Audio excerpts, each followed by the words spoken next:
I dated a boyfriend for 9 years and fell in love with another woman during a business trip. He said, "Let's break up. I've found my muse, the woman of my dreams. If you meet her, you'll understand." I smiled gently and replied, "Okay, let's break up then." On the day we broke up, I turned around and accepted another man's proposal. Chapter 1. Liam posted a video on his Weibo account. In the video, he tightly hugged a woman and jumped off a bungee platform, the screams of fear and excitement deafening. After watching the video, surprisingly, my heart was calm. As usual, I texted Liam at night. After exchanging a few words, we bid each other goodnight and ended the conversation. I didn't know when Liam returned from his business trip. He just called me and said, "I'll pick you up after work. I have something to tell you." Liam took me to a restaurant, sat across from me in silence, but his phone was always in his hand. During the meal, his phone kept chiming with notifications. Every time he checked a message, his eyebrows lifted, and a natural smile appeared on his lips. After dinner, he finally spoke. "Tonight's dinner is our farewell." I calmly wiped the food stains from the corners of my mouth as he continued. "I've fallen in love with a woman who embodies all my fantasies about a woman. She is my muse, and if you meet her, you'll understand me too." I looked up at him and smiled faintly. "Okay, let's break up then." He was stunned for a moment, then his face lit up. "You've been with me for 9 years, so whatever conditions you have, feel free to mention them. I'll fulfill them." I smiled and replied, "No need."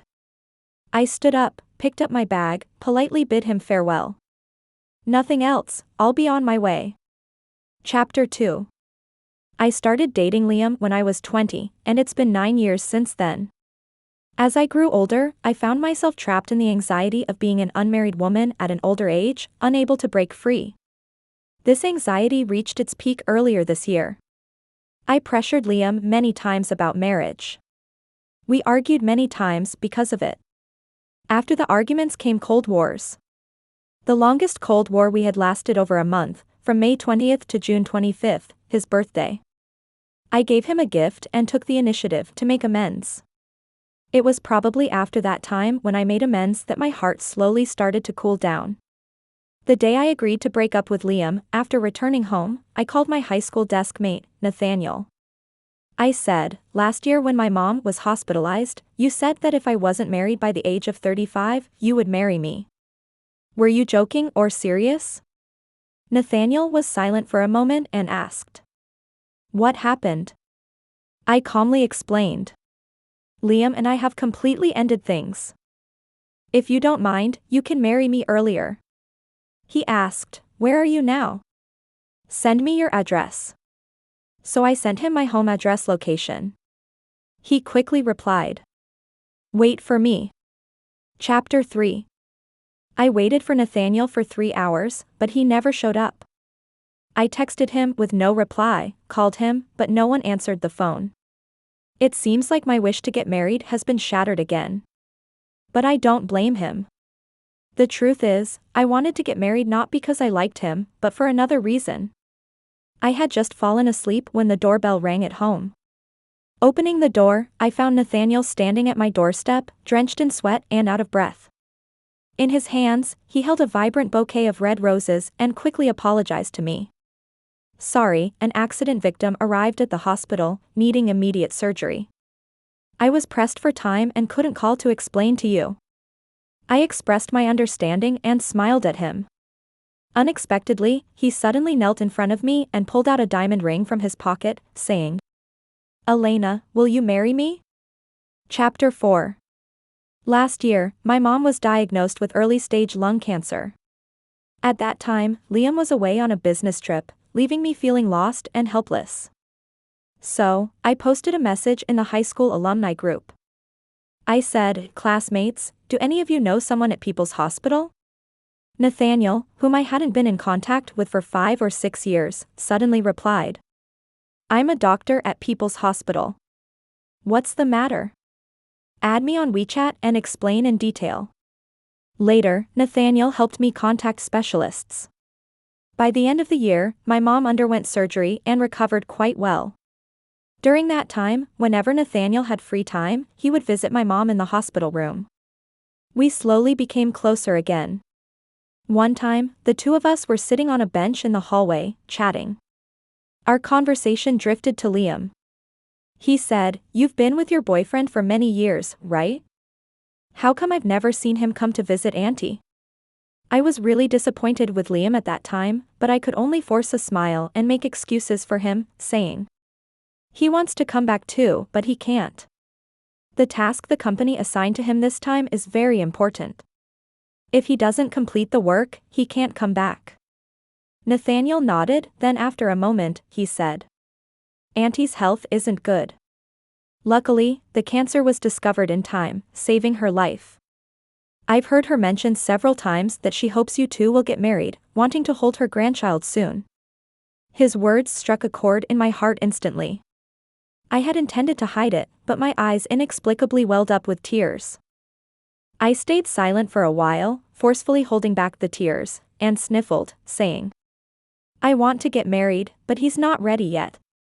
Nathaniel furrowed his brows. Perhaps to comfort me, he quickly smiled and said, "It's okay. You'll definitely get married. If he still hasn't married you by the time you're 35, come find me, and I'll marry you." His words immediately made me smile through my tears. Chapter 5. I accepted Nathaniel's proposal. He seemed worried I might change my mind, so the next day, he took me to the Civil Affairs Bureau to get our marriage certificate. After we got the certificate, he pulled me aside, each of us holding a certificate, and we took a photo facing the phone camera. He smiled and said, "From today, you are my wife." On the way back, Nathaniel drove while I was idle, playing with my phone. By chance, I noticed just a few minutes ago, Liam had posted on his moments. He said, "My muse." In the photo, he was holding hands with that woman, looking sweetly at each other. At a glance, I recognized the woman in the photo as the one he was hugging while bungee jumping. I quickly scanned through his moments. Under Liam's moments, there were many questions from our mutual friends. Did you break up with Elena? Did I miss something? Isn't your girlfriend Elena? I remember Elena was planning to marry you at the beginning of the year, wasn't she? Liam himself commented under his moments, giving a uniform response. Elena and I broke up a long time ago, so please don't mention irrelevant people to me in the future. My girlfriend wouldn't be happy. After seeing his uniform response, I couldn't help but burst out laughing. We had just broken up yesterday, but he was claiming it happened a long time ago today. Nathaniel casually asked me, "Why are you laughing?" I replied, "Scrolling through moments and found a young man who seems to have early onset dementia." Nathaniel chuckled. "You should tell him that illnesses need treatment and can't be delayed. If you need your husband's help, just say the word." I laughed, "It's too late, I've already blocked him." Chapter 6. After marrying Nathaniel, I moved into his house. As adults and a married couple, even though we had a whirlwind marriage, I had nothing to hold back. About a month later, Nathaniel and I were shopping at the supermarket, and coincidentally bumped into Liam and his so-called muse. Liam walked ahead, pushing the shopping cart, while the girl stopped behind at the refrigerated cabinet, choosing yogurt. Liam took the initiative to walk up and greeted me with a smile. What a coincidence. I glanced at the things in his shopping cart: instant noodles, biscuits, chocolate. Well, the girl looked barely 20 years old, so it wasn't surprising that she liked these snacks. I used to enjoy these snacks as well, but every time, without my consent, Liam would secretly put back the snacks I picked, saying, "The things you choose are junk food. I'm doing this for your own good." Before I could say anything, Nathaniel suddenly picked up a pack of spicy sticks from a nearby shelf and asked me with a smile, "I remember in high school, you used to buy spicy sticks all the time. Do you still eat them now?" My eyes lit up. Yes. I want to buy several different packs. Nathaniel indulgently smiled at me, walked ahead, and as per my request, he scanned through the variety of spicy sticks on the shelf. Liam furrowed his brows tightly.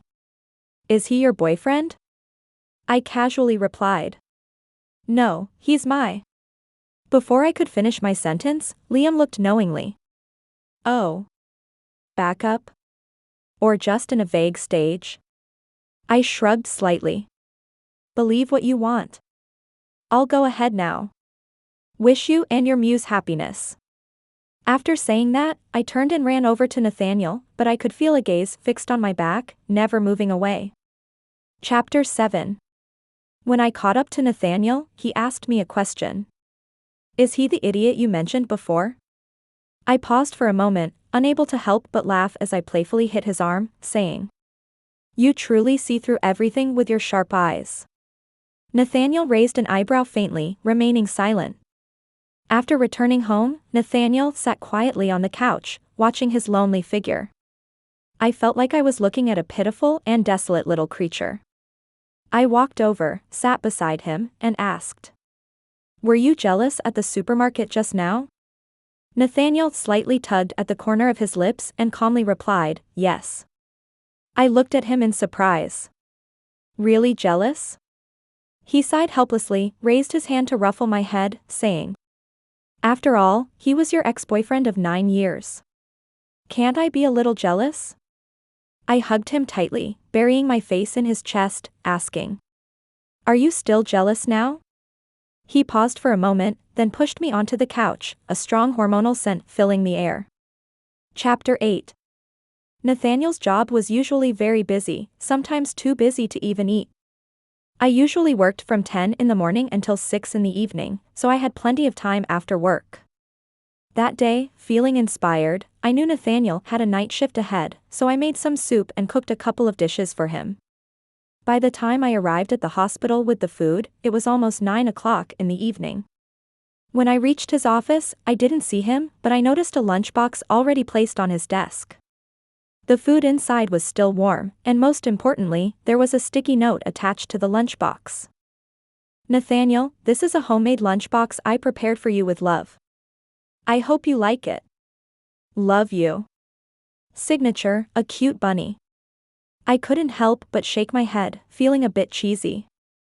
At that moment, I inexplicably felt a bit uneasy. Just then, a nurse happened to pass by the office door and saw me smiling.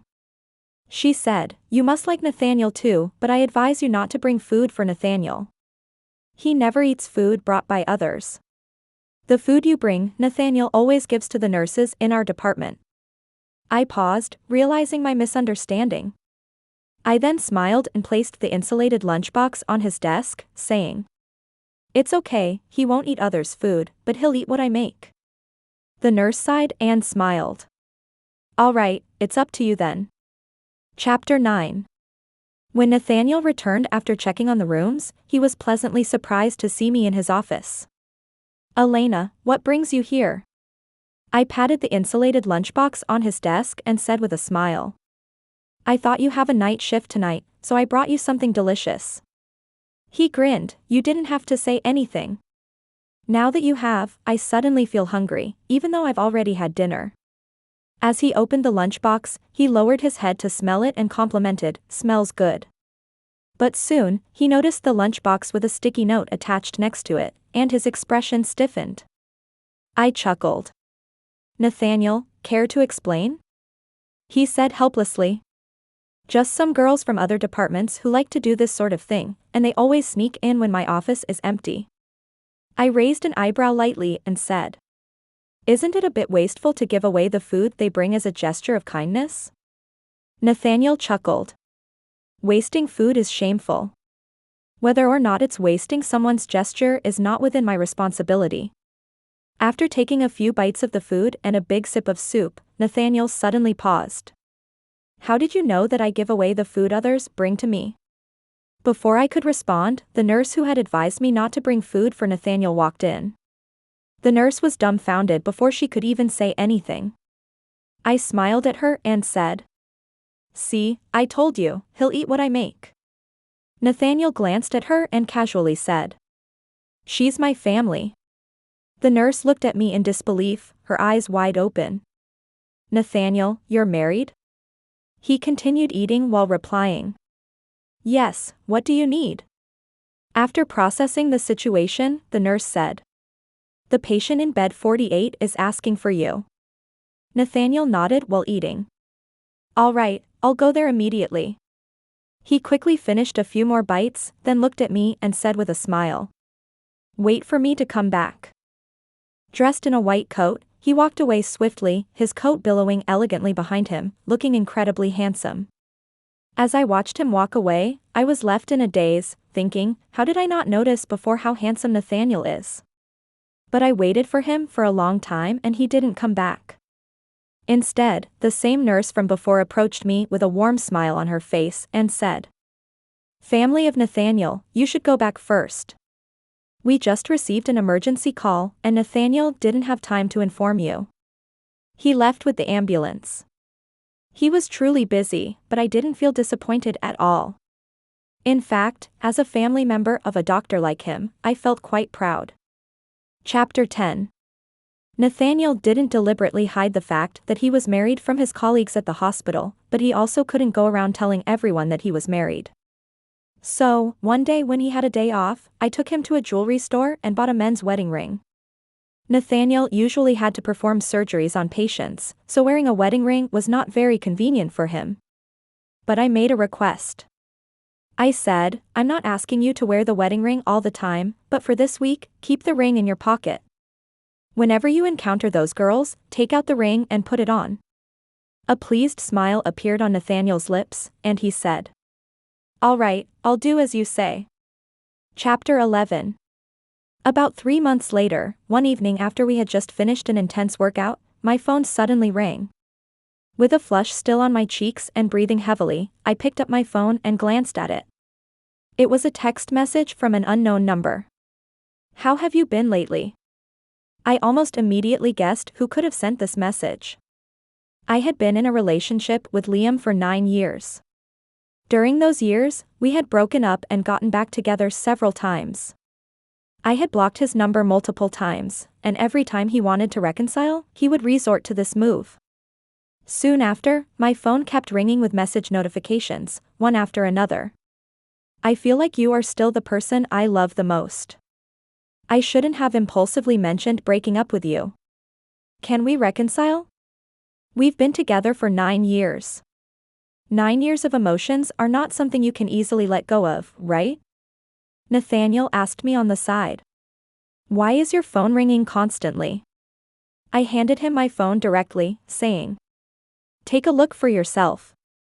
He went through the messages Liam had sent, coldly smirked, and made no comment.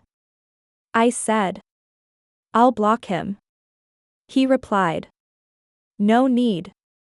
Just put it on silent and let him send. Even if you block this number, he'll just switch numbers next time and continue sending you messages." When I woke up early, Nathaniel was still sleeping beside me. I reached for my phone and found that after I had put it on silent last night, Liam had sent over 30 messages.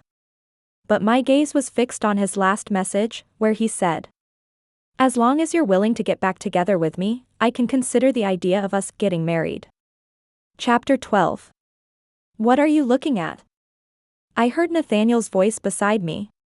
He looked at me with sleepy eyes, and I handed him the phone, saying with a smile, "The fool is talking about getting back together with me and even considering marriage.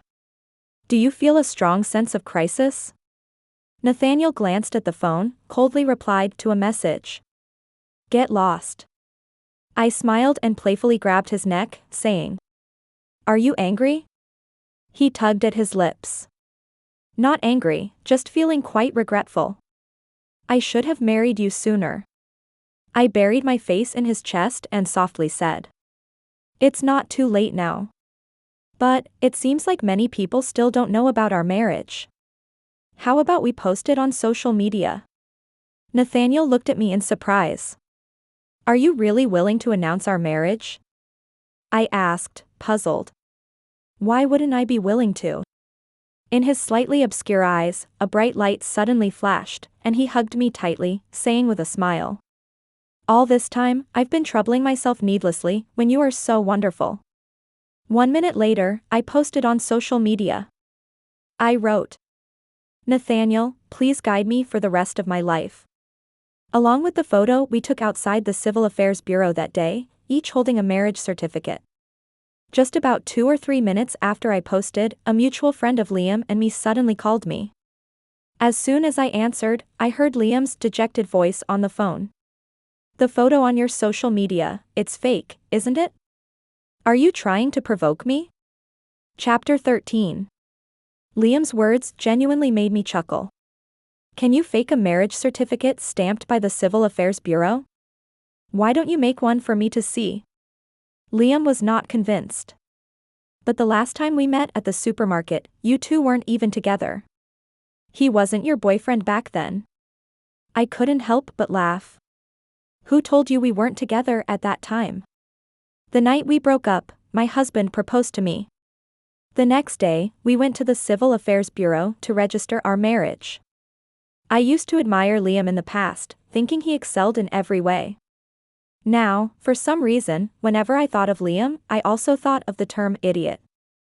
Looking at the man beside me, with his messy morning hair exuding a strong sense of restrained charm, made me appreciate him even more. I must have been blind before. Nathaniel hugged me tightly, leaning close to my ear, his voice deep and low. Call me husband a few more times. Blushing, I replied. I haven't hung up the phone yet. A smirk played on Nathaniel's lips, his smile growing more joyful. I don't care. Call me a husband a few more times for me to hear. On the other end of the phone, Liam must have heard Nathaniel's voice and immediately hung up, probably feeling upset. Setting the phone aside, Nathaniel pushed me onto the bed, his eyes filled with a threatening look. Are you going to call me or not? I bit my lip, feeling a bit embarrassed. Since we got married, I had never called him a husband, and what I said just now slipped out too quickly while talking to Liam. He squinted his eyes playfully and said, If you don't call, I'll take action. Quickly, I reached out and wrapped my arms around his neck. With a red face and a bit of determination, I started calling out. Husband, dear husband, sweet husband, the best husband in the world. Chapter 14. Nathaniel was easily amused, surrendering completely whenever I acted coquettishly. I was surprised too, as the skill of acting cute had long been lost during my past relationship with Liam. That long and tumultuous relationship had already tormented me into losing myself. Suddenly, I realized that since marrying Nathaniel, I had once again become the cheerful and hopeful person I used to be. There is a saying that holds true, who hasn't loved a few scumbags when they were young? I have loved before as well, but looking back now, if I hadn't gone through Liam's antics, how could I truly appreciate Nathaniel's goodness? The reason why scumbags are scumbags is because they have an unusually thick skin. In theory, since Liam knew I was already married, he should have let go of the past and stopped bothering me. Yet, he remained as immature and stubborn as ever, even blocking me at my workplace. He called me and said, I'm downstairs at your company, come down so we can talk. Mockingly, I laughed. What is there to talk about? I don't want to see you. He replied. Then I'll come up to see you. I rolled my eyes helplessly. Fine, wait for me downstairs. Chapter 15. As soon as I descended the stairs, I saw him holding a bright bouquet of roses waiting for me today. Seeing me coming down, he walked over with a smile and handed me the flowers. These are for you. Crossing my arms, I made a rejecting gesture, looking at him calmly. Liam, stop coming to find me. He became anxious upon hearing that. We just broke up, it's been so many years and we've broken up before, but we always made up, right? Do you really need to joke about your lifelong happiness and marry someone else just to provoke me? I couldn't help but chuckle. So if I did get back together with you, and maybe even married you in the future, then it wouldn't be a joke about my lifelong happiness anymore? Liam looked puzzled, furrowing his brows. What do you mean by that? We've been together for 9 years. Do you think I was just playing around all these years? If I didn't like you, could I have been with you for 9 years? I gave him a mocking look. Don't make yourself sound so noble. The one you cheated with is your muse, the perfect woman who fulfills all your fantasies about women. Why are you here in front of me now, slapping yourself in the face? Doesn't it hurt? An embarrassed expression crossed Liam's face, he clenched his teeth and remained silent. I looked up at the dark, cloudy sky. There's going to be a storm soon, you better leave. Don't come looking for me again in the future. Since I'm married now, I just want to live peacefully with my husband. Liam, in a strange fit, said. I'm not leaving unless you take these flowers. I've really spoiled him over these 9 years, just look at this silly and naive appearance. I sighed. Suit yourself, I'm going back to work. In the evening, a heavy storm poured down, keeping me busy with work, completely forgetting about Liam. As it neared closing time, Nathaniel called me. It's pouring outside, I'll come to pick you up in a while. Surprised, I asked. Don't you have the night shift tonight? He chuckled. I swapped shifts with a colleague. After hanging up, I overheard a few colleagues gossiping around me. Just now, there was a fool holding a bouquet of roses downstairs, got soaked like a drowned rat. In the end, even the building's security couldn't stand it and chased him away. I raised an eyebrow lightly, letting him stay or leave, getting chased away would be a loss of face, truly deserved. Chapter 16. When Nathaniel came to pick me up, the rain was pouring heavily. He parked the car at the entrance, and as soon as he saw me coming out, he got out of the car, holding an umbrella, and walked towards me. I don't know why, but watching him walk towards me, my heart was beating unusually fast. I couldn't help but remember last year when there was also a heavy rainstorm, similar in intensity to today's. Liam had been out drinking with friends late at night, and then he made me go pick him up. Not only was I disturbed from my sleep, but it's so hard to find a cab in the middle of the night. I stood at the intersection with an umbrella, wind and rain battering me, unable to even hold onto the umbrella, getting soaked through my clothes. When I finally picked him up, he didn't show an ounce of gratitude. Instead, he looked at me disapprovingly and reprimanded me. Why did you take so long to get here? I was already in a sorry state, and his words made me feel even sadder and more aggrieved. But because his friends were there, I couldn't help but swallow all my grievances.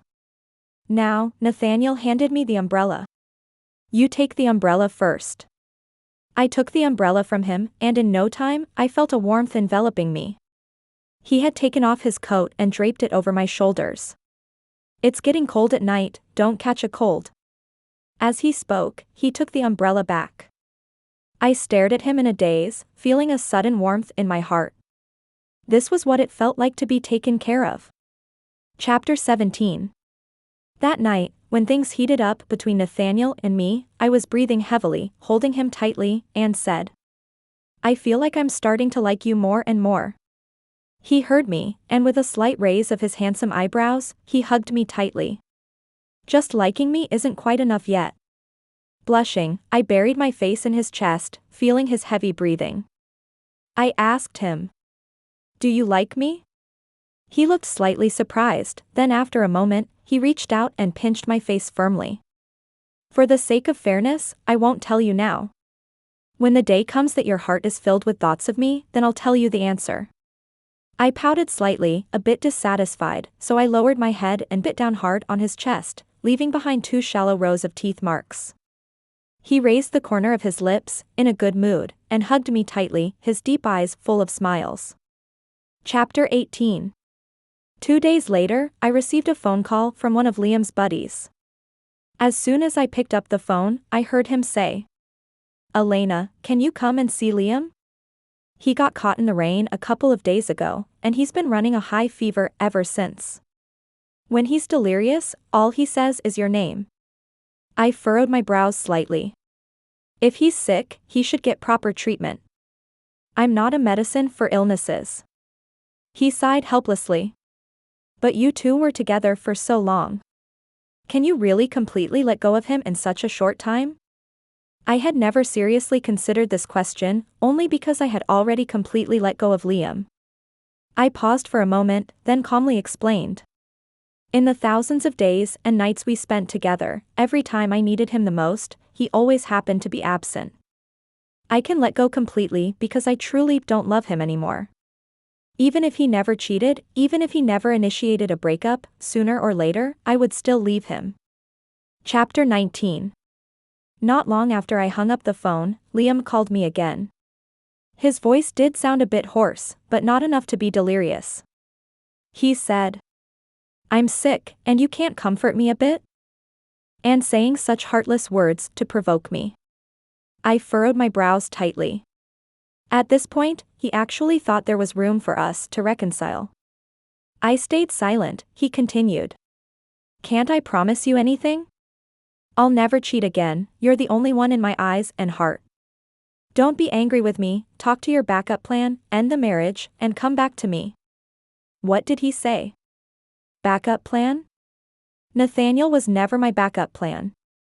In my heart, he was once a good high school desk mate, a benefactor who reached out to me when I was lonely and helpless, and now a husband I respect and cherish. I told him. "Let's meet when you're feeling better." He quickly smiled. "No need to wait until I'm better, let's meet today." Chapter 20. We arranged to meet at a coffee shop. He arrived before me and ordered my usual Americano in advance.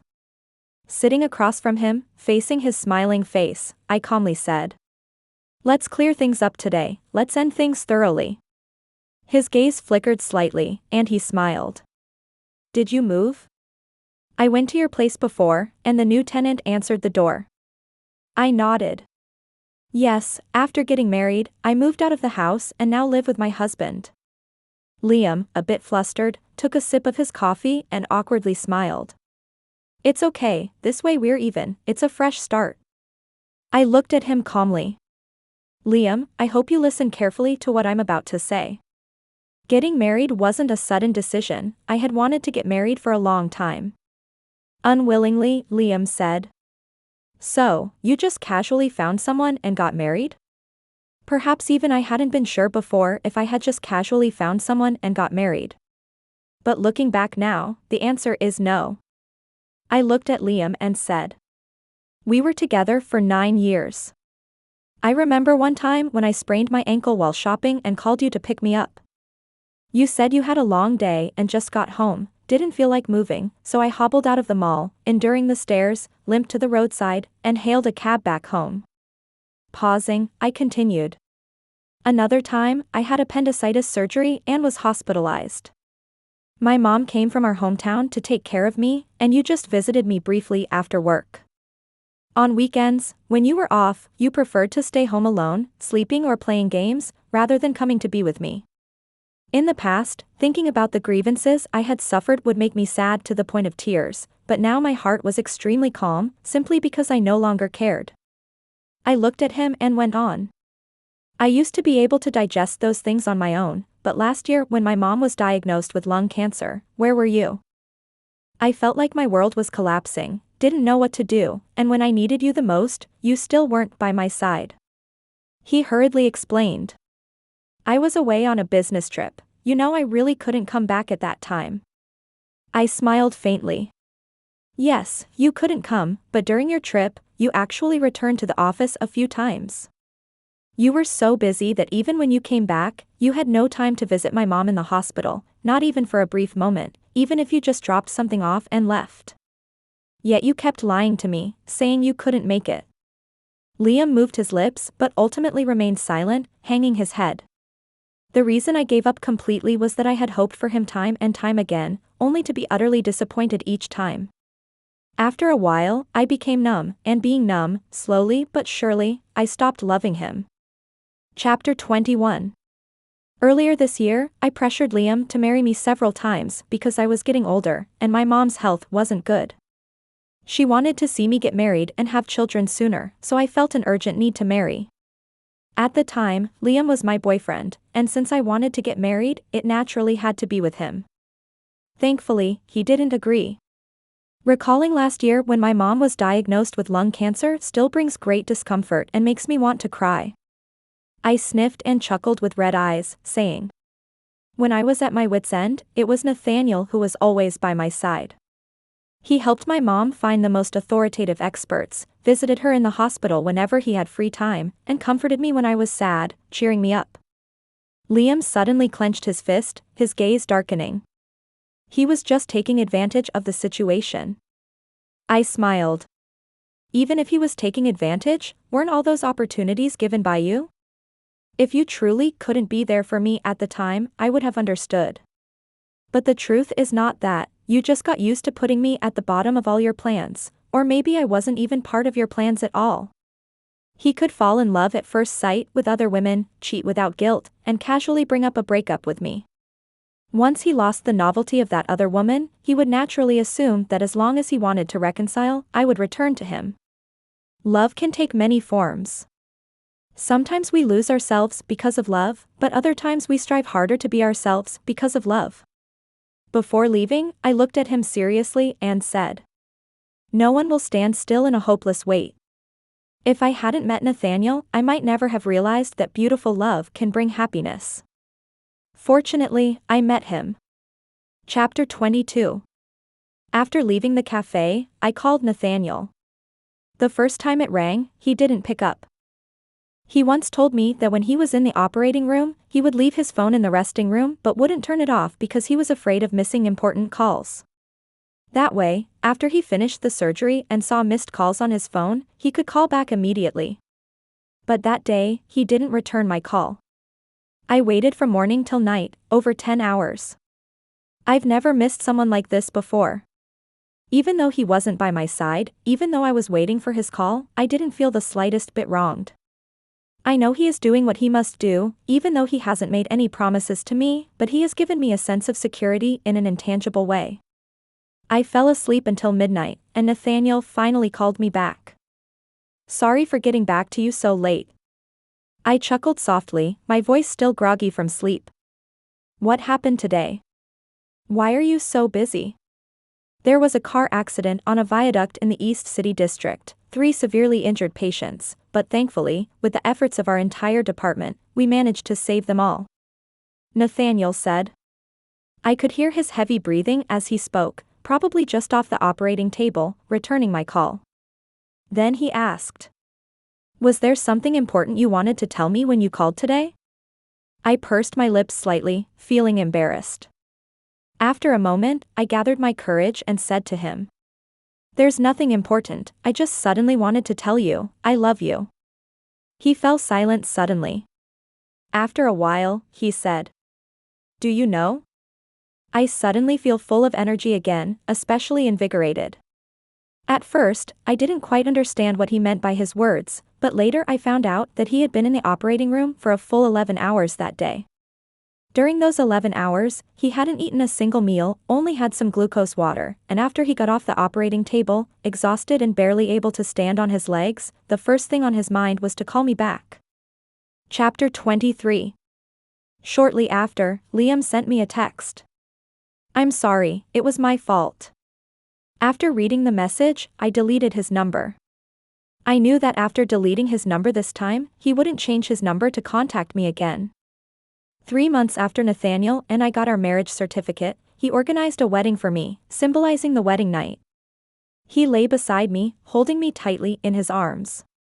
I could hear his warm breath by my ear, and he told me the thing he regretted the most was not confessing to me right after high school graduation.